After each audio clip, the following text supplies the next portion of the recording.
Kaya olarak da adlandırılan ünlü Alcatraz, Amerika Birleşik Devletleri'ndeki en güvenli hapishane olarak kabul ediliyordu. Denizin ortasındaydı, özgürlüğe doğru yürüyebileceğiniz bir yer olmaktan çok uzaktı. Buradan firar etmek imkansız deniyordu. Ama gerçekten imkansız diye bir şey var mı? Kesinlikle hayır. Çünkü 1962 yılında Alcatraz'daki 3 mahkum imkansızı gerçekleştirdiler ve dünyanın en güvenli hapishanesinden kaçmayı başardılar. Herkes boğulduklarını sandı. Bundan kimsenin şüphesi de yoktu. Çünkü Alcatraz adasının çevresindeki su buz gibi derin ve akıntılıydı. Ancak cesetleri hiçbir zaman bulunamadığından teorik olarak hala hayatta olabilecekleri varsayıldı. Ama aslında karada da izler bulunamamıştı. Peki onlara ne olmuştu? 2018 yılında polise beklenmedik bir mektup geldiğinde her şey netleşti.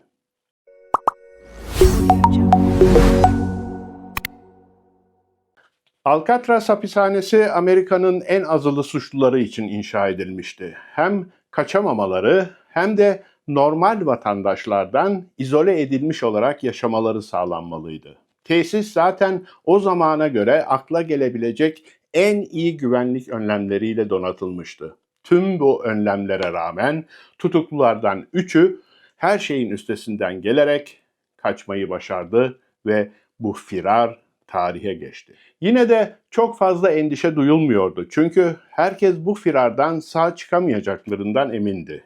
Deniz dalgalı olduğundan Alcatraz'dan kıyıya bile yüzemezlerdi. Hem de su çok soğuktu. Bununla birlikte 3 kaçağın maceralarından sağ salim çıktıklarından emin olan bazıları da vardı. Bu kaçış olayı uzun süre netlik kazanmadı. Olaya ışık tutması beklenen bir mektup muhteşem firardan 55 yıl sonra ortaya çıktı. 3 mahkumdan ilk olarak Frank Morris'i tanıyalım. O sadece tehlikeli değil, aynı zamanda parlak bir zekaya sahip olan bir adamdı. Çocukluğu hiç kolay geçmemişti. Daha 11 yaşındayken yetim kaldı ve o zamandan beri sürekli bir yetiştirme yurdundan diğerine taşındı. Neredeyse hiç ev hayatı olmadı. Yaşı ilerledikçe sertleşti ve kendi başına nasıl hayatta kalabileceğini öğrendi. Ama aynı zamanda yanlış dostlar da edindi. Genelde kanun dışı ortamlarda bulunduğundan kısa sürede başı belaya girdi. İlk olarak daha 13 yaşında emniyet güçleriyle tanıştı. Suç kariyeri burada başladı. Elbette ileride Alcatraz'tan kaçarak en büyük manşetlere çıkacağını kimse tahmin edemezdi. Hayatındaki tek kesin olan şey onun er ya da geç dönüşü olmayan bir yanlış yola sapacağıydı. Bununla birlikte Alcatraz mahkumu Frank Morris bu yüksek güvenlikli hapishaneden yardım almadan tek başına kaçamayacağını da biliyordu. Bu yüzden mahkum arkadaşları arasında hem kendisiyle ittifak kuracak ve hem de firarı tehlikeye sokmayacak kişileri aradı. Bunu Anglin kardeşlerde buldu. John ve Clarence adlı iki kardeş kısa sürede Frank ile arkadaş oldular. John ve Clarence yetim oldukları için değil, ebeveynlerinin onlara ayıracak yeterli zamanı olmadığı için yoldan çıkmışlardı. Ayrıca ebeveynlerinin sürekli iş değiştirmeleri nedeniyle ikisi de kendilerini hiç evlerinde hissetmediler. Devamlı bir şehirden diğer bir şehire taşınmaları gerekiyordu. Bu yüzden yeni arkadaşlar edinmek için zamanları yoktu. Bu da iki kardeşi birbirine kenetledi. Bizden başka kimseden fayda yok diyorlardı. Az sayıda arkadaşları olduğu için ikisi birbirine kardeşten çok daha yakındılar. Onlara ruh ikizleri de diyebiliriz. Sürekli taşınmak zorunda kaldıkları ve ebeveynlerinin onlara ayıracak vakti olmadığı için zamanlarının çoğunu birlikte geçirdiler. Yaz aylarında kiraz hasadı geldiğinde çocuklar Michigan'daki bir göl kenarında vakit geçiriyorlardı ve burada neredeyse mükemmel bir şekilde yüzmeyi öğrendiler. Tabii ki o zamanlar kimse bu yüzme eğitiminin ikilinin ABD'deki en güvenli hapishaneden kaçmalarını sağlayacağını tahmin edemezdi. Ama onları suça iten şey neydi? Bu tam olarak bilinmiyor. Kesin olan 1950'lerin başında bir sürü bankayı soydukları ve bu eylemleri oldukça uzun bir süre yürütebildikleridir. O zamanlar sadece 20'li yaşlardaydılar. Suç kariyerleri tutuklanıp yargılandıkları 1956 yılına kadar sürdü. Sonunda hayatlarında ilk kez hapse girdiler. Birlikte tutuklanan iki kardeş birlikte hakim karşısına çıkarıldı. Duruşmadan sonra bir Atlanta hapishanesinde kalmaya mahkum edildiler. Ancak oradan birkaç kez kaçmak için girişimde bulundukları ve sonunda başarılı olacaklarının varsayıldığı için Alcatraz'a nakledilmelerine karar verildi. İkisi de bunu umursamadı. Orada hızla Frank Morris ve Alan West adındaki başka bir mahkumla tanıştılar. Dördü de çeşitli hapishanelerde birkaç firar girişiminde bulunmuştu. Bu elbette onları birbirine bağlayan en belirgin etken oldu. Dört kafadar aylarca hapishanenin yüksek duvarlarını ve denizi nasıl aşacaklarını düşündüler. Bunun bir çocuk oyuncağı olmadığını biliyorlardı ama pes etmek de istemiyorlardı. Ve böylesi bir firardan sağ çıkamayacaklarını bile bile bu riski göze almak istediler. Çünkü zaten Alcatraz'tan canlı çıkma şansları olmayacaktı. Kendilerinden önce 30 kişinin firar girişiminde bulunduğunun da farkındaydılar. Çoğu başarısız olmuştu. Hatta bazıları denizin azgın sularında feci şekilde boğularak ölmüştü. Daha sonra 4 mahkumun birbirini önceden tanıdığı öğrenildi. İlk defa tutuklu bulundukları Atlanta cezaevinde tanışmışlardı. Alcatraz'da hücreleri birbirine yakın olduğu için şanslıydılar. Böylece istedikleri zaman kaçış planları hakkında kolayca konuşabiliyorlardı. Asıl mesele şuydu: gerçekten kaçabilecek miydiler? Bu mümkün müydü?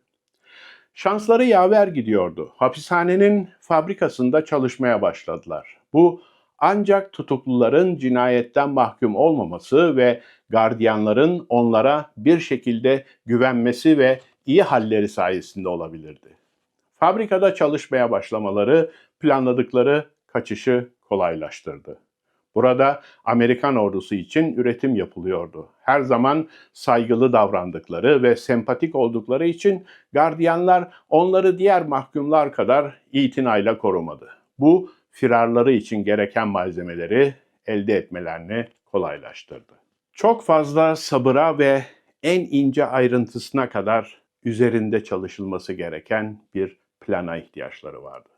Ama zaman açısından bir sıkıntı yoktu. Çünkü zaten hepsi uzun süreli hapis cezalarına çarptırılmıştı. Yani aceleye gerek yoktu ama şimdi ne yapmalıydılar?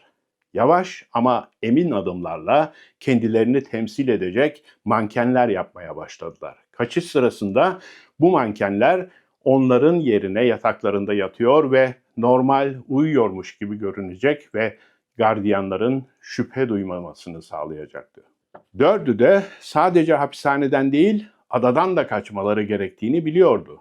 Hiçbir şey ters gitmemeliydi ve gerçek firar anında herkes sadece kendisinden sorumluydu. Böylece manken bebekler için gereken her şeyi birer birer aldılar. Saç, tuvalet kağıdı, sabun ve daha ne lazımsa. Frank en zor görevi üstlendi. Akordeona benzer bir şey tedarik etmesi veya yapması gerekiyordu. Bu denizdeyken bir can yeleği görevi görecekti.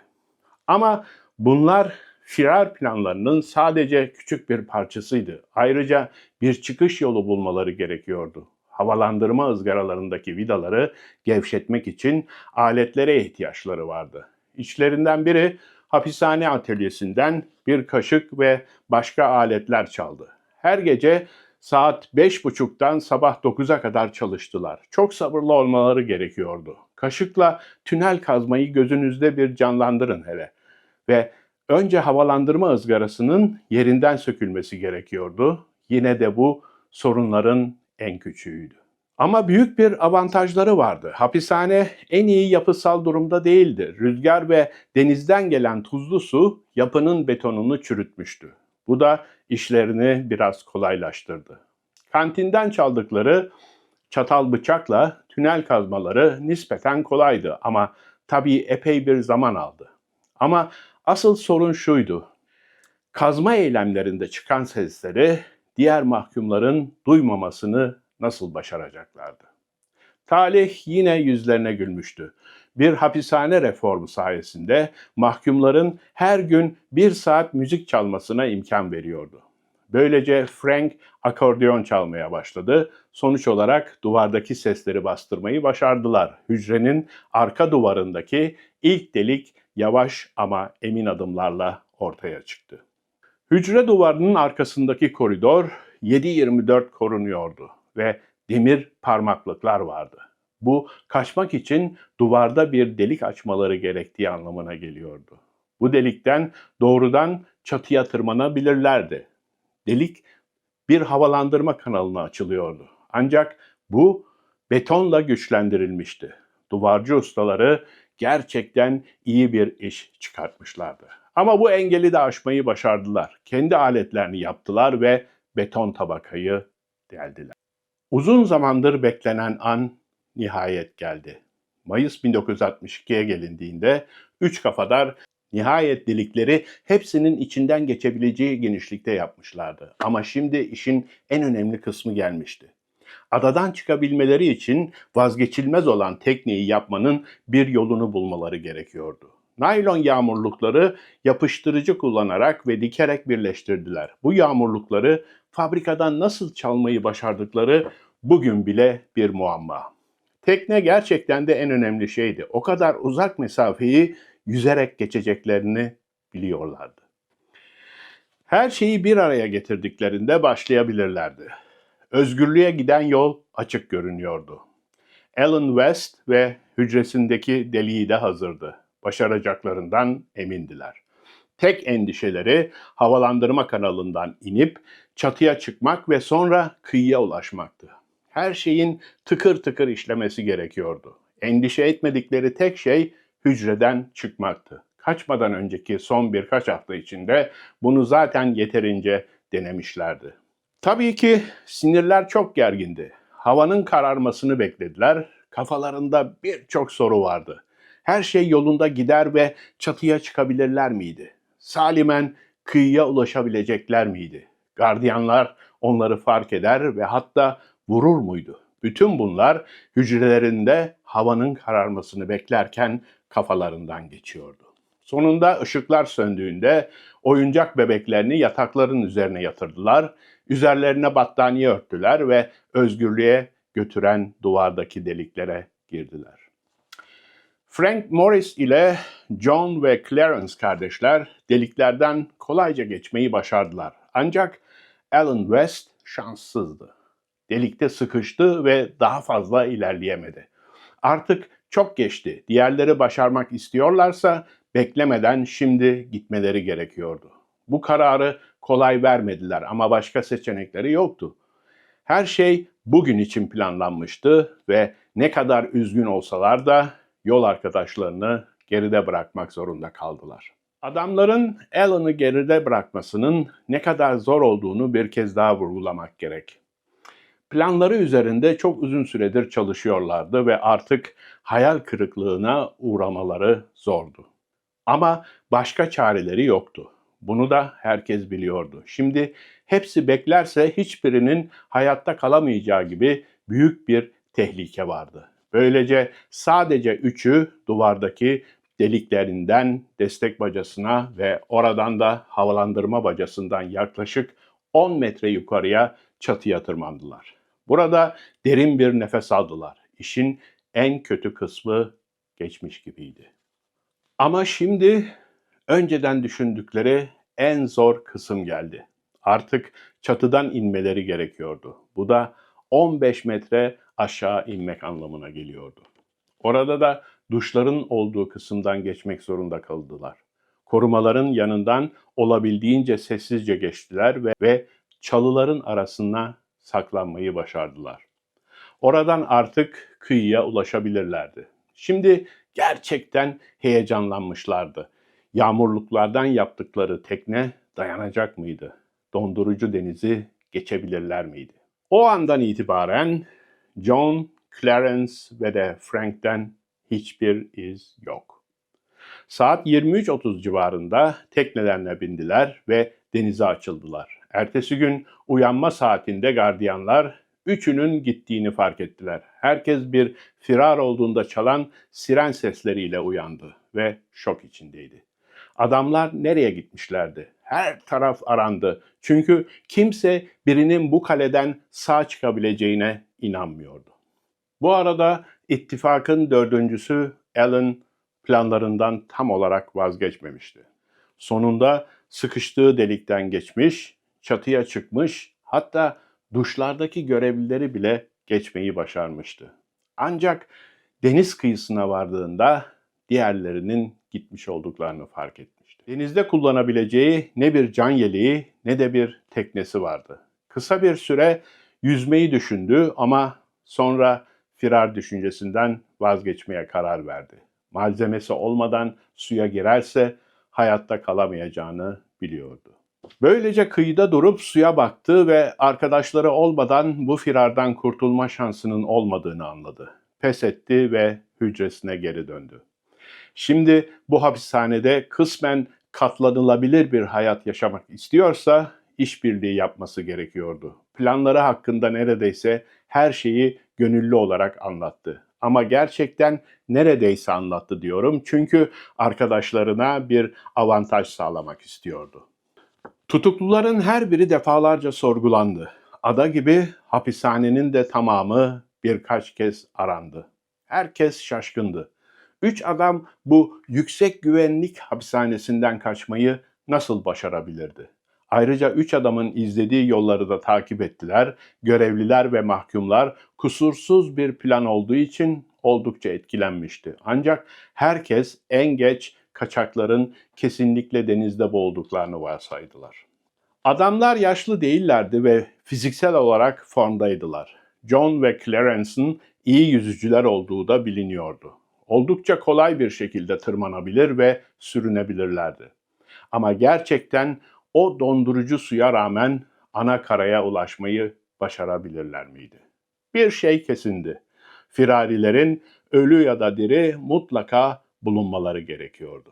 Tüm polis memurları ve diğer görevliler Alcatraz'ın tarihine aşinaydılar. Tabii ki kaçan 3 adam uzun yıllardır tetikteydi. Ana karanın güvenli kıyılarına kaçmayı başarmış olmaları mümkündü. Ancak çoğu birisinin bile hayatta kalmış olabileceğini gerçekten düşünmüyordu. 2018 yılında polise adının John Anglin yani kardeşlerden biri olduğunu iddia eden birisinin bir mektup gönderdiğinde her şey daha da şaşırtıcı bir hal aldı. Mektupta kanser olduğunu belirtmiş ve kendisine iyi bakılması ve teslim olduktan sonra en fazla 1 yıl hapis cezası almasını istemişti. İstekleri kabul edilirse işbirliği yapacağını söylüyordu. Adam ayrıca firarilerin hepsinin o gece denizdeki tehlikeli yolculuktan sağ salim karaya ulaştıklarını ama boğulmaktan kıl payı kurtulduklarını açıkladı. Artık özgürdüler ve kendisi uzun bir süre Seattle'da ve daha sonra Güney Dakota'da yaşamış ancak Kaliforniya'da iklim daha iyi olduğu için daha sonra oraya taşınmıştı. Bu arada mektup isimsiz olarak San Francisco televizyon kanalı KPX'e gönderilmiş ve kanal yönetimi hemen polise iletmişti. 1970'lerden beri vakayı araştıran ABD polislerinden biri doğruluğunu kontrol ettirmek amacıyla mektubu bir FBI laboratuvarında inceletti. Mektup sahte olabilirdi. Aslında yapılan incelemelerde el yazısının üçünün yazdığı önceki yazılarla hiçbir benzerliği bulunamadı. Yani sonuçta hepsi uydurmaca mıydı? Acaba birisi dikkatleri üstüne mi çekmeye çalışıyordu? Bu mektup olayı basına da yansıdığı için daha fazlasını öğrenmeye çalıştılar ve muhabirler aileyle temasa geçti. Anglin kardeşlerin bir yeğeni, büyük annelerinin uzun bir süre boyunca çiçek ve her ikisi tarafından imzalanmış bir kart aldığını bildirdi. Bununla birlikte David adlı bu yeğenin de mektubun gerçekliğinden şüphesi vardı. Ama yine de kanserin gerçek olup olmadığından endişeleniyordu ve ona yardım edilmesinden yanaydı. Anglin kardeşlerle birlikte büyüyen Fred Brizzi adında birisi, iki kardeşin amaçlarına ulaştıklarından zerre kadar şüphesi yoktu. Hatta elinde kardeşlerin hayatta olduklarını kanıtlayan bir fotoğrafın olduğunu bile iddia ediyordu.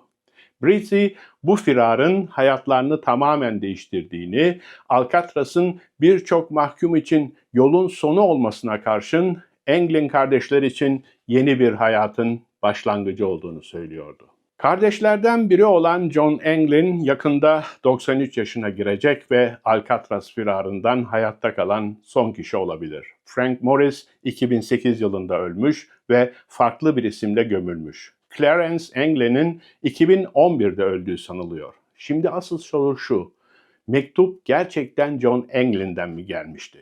İlerlemiş yaşının el yazısının değişmiş olmasına yol açmış olabilir miydi?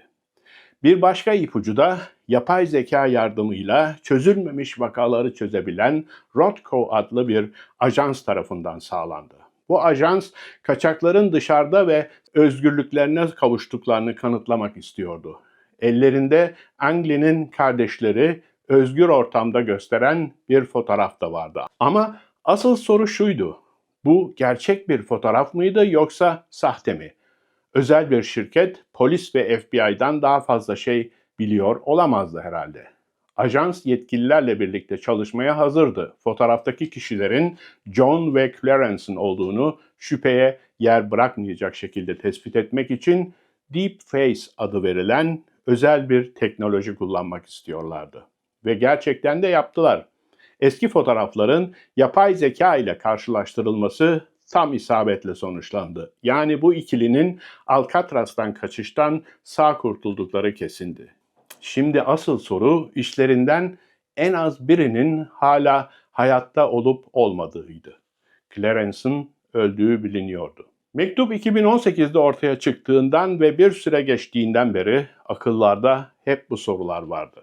Hala hayatta mıydı yoksa iddia ettiği kansere yenik mi düşmüştü? Bunca yıldan sonra neden tekrar hapse atılma riskini göze aldı? Ölmeden önce dönemin adaletsizliğini telafi etmek mi istiyordu? Cevaplandırılması mümkün olmayan bir sürü soru. Yüksek maliyetler ve beklendiği kadar güvenli olmaması nedeniyle hapishane 1963 yılında kapatıldı. Peki bugün adada ne var? Elbette günümüzde kimse Alcatraz'ı firarın mümkün olmadığı şeytani bir ada olarak görmüyor. Artık ada meraklıların yanı sıra sadece eski hapishaneyi görmek isteyen diğer turistler için de popüler bir gezi noktası. Büyüleyici ama aynı zamanda ürpertici bu yerin eğer yakınlarında olsaydım ben de kesinlikle bir göz atardım. Hapishaneyi ziyaret eden hemen herkes özellikle John Anglin'in hücresi ve duvarda kaşıkla kazdıkları delikle ilgileniyor. O dönemde gardiyanların kaldığı bölümde şu anda Alcatraz'ın inşası ve tarihi hakkında edinebileceğiniz bir sürü sergi var. Böylece tarihin tozlu sayfalarından birinin de sonuna geldik. Alcatraz ve 4 firari hakkındaki düşüncelerinizi aşağıdaki yorumlarda bekliyorum.